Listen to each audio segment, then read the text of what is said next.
میں نا اپنے دادا جی سے، اپنے نانا جی سے، پھر اپنے ابا جی سے، پھر اپنے محلے کے بزرگوں سے، پھر اپنے علاقے کے بڑوں سے ایک بات سنتا تھا تو میں کہتا تھا کہیں سے تو یہ آئی ہے نا، یہ ان کی اپنی پیدا کردہ تو نہیں نا۔ سادے لوگ، انگوٹھا چھاپ لوگ، اپنا نام بھی نہیں لکھ سکتے، پر وہ کہتے تھے اے تھی آ گئی ہے بوئے تھے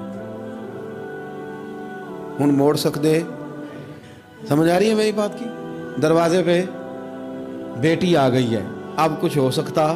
یعنی کسی پارٹی سے سیاسی جنگ چل رہی ہے، لڑائی پورے عروج پہ ہے، ووٹ نہیں دینے، طے ہو گیا برادری کا فیصلہ، تو وہ الیکشن کے دنوں میں وہ بھی بڑے متحرک ہوتے ہیں، وہ پتہ کر لیتے ہیں بچی کہاں شادی ہوئی ہے، وہاں چلے جاتے ہیں، جا کے فٹافٹ چاچا جی بھی بن جاتے ہیں، بیٹا میں تیرا چاچا ہوں، میں آیا ہوں، ابا کے سامنے میری سفارش کر۔ تو بیٹیاں کئی دفعہ آ جاتی تھیں، تو اب بڑے بوڑھے کیا کہتے تو کہتے تھے بیٹی آ گئی ہے دروازے پہ، وہ کیا کرے؟ میں سوچتا تھا کہ چلو یہ بات انہوں نے پڑھی نہیں، سنی نہیں، انہوں نے سیکھی نہیں، پر یہ کوئی فیض ہے جو سینہ بسینہ آ رہا ہے۔ کہیں تو یہ چیز تھی جو اس طرح آئی ہے کہ یعنی سمجھدار آدمی ہے، وزادار ہے، وہ بیٹی کو کہہ بھی سکتا ہے کہ پتر تو سیانی نہیں، تو سمجھدار نہیں، تو وہاں نہیں جہاں میں ہوں، میں تیرا دادا ہوں، لیکن وہ یہ بات ہی نہیں کرتا، کہتا بیٹی آ گئی ہے۔ تو پھر ایک حدیث پڑھی تو سمجھ آئی کہ نہیں، یہ فیض ہے رسول پاک کا، یہ بات نا مدینے کی گلی سے چلی ہے، جو گلی گلی مسلمانوں کے سینے میں جا بسی ہے۔ نبی پاک صلی اللہ تعالی وسلم کی چچا زاد بہن ہے حضرت ام ہانی، حضرت مولا علی شیر خدا رضی اللہ تعالیٰ عنہ کی سگی بہن، جن کے گھر سے حضور معراج کرنے گئے تھے۔ انہوں نے کلمہ فتح مکہ کے دن پڑھا ہے، جناب ام ہانی نے کلمہ فتح مکہ والے دن پڑھا ہے، لیکن ساری زندگی ان کے سامنے کوئی حضور کے خلاف معاذ اللہ بات نہیں کر سکا، کرنے نہیں دیتی تھی۔ لوگ کہتے تھے تو کلمہ نہیں پڑھتی، کہتے وہ میرا اور میرے نبی کا معاملہ ہے، پر تم حضور کے بارے میں بات کرو، میرے بھائی کے بارے میں تمہیں کرنے دیتی ہوں، سوال ہی نہیں پیدا ہوتا۔ ان کے شوہر بھی مسلمان نہیں ہوئے، فتح مکہ والا دن بھاگ گئے۔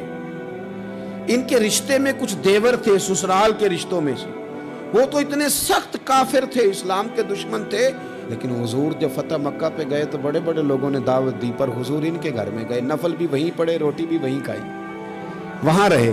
حضور وہاں سے تشریف لے گئے ایک اور جگہ، تو اعلان ہوا کہ ان کے وہ جو دو دیور ہیں جناب ام ہانی رضی اللہ تعالیٰ عنہ کے، ان کو نہ جہاں ملے مار دیا جائے۔ اب انہیں ڈھونڈ کون رہا ہے؟ مولا علی خود ڈھونڈ رہے ہیں، حالانکہ وہ رشتہ دار ہیں، حضرت علی نے تلوار پکڑی ہے، جہاں ملیں گے مار دوں گا۔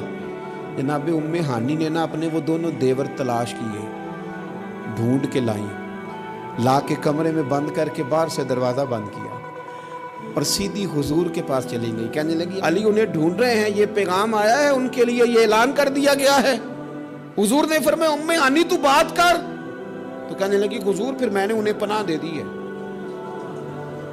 تی آ گئی نا بوئے تھے، بیٹی آ گئی، میں نے پناہ دے دی ہے، کوئی دوسرا جملہ نہیں، کوئی دوسری بات نہیں۔ یہ امام الانبیاء بول رہے ہیں، یہ سرور کائنات بول رہے ہیں۔ حضور فرمانے لگے ام ہانی، جسے ام ہانی نے پناہ دے دی اسے محمد عربی نے بھی پناہ دے دی، بلا لو علی کو واپس، ہم نے نہیں مارنا، جسے تو نے پناہ دے دی اسے ہم نے بھی پناہ دے دی۔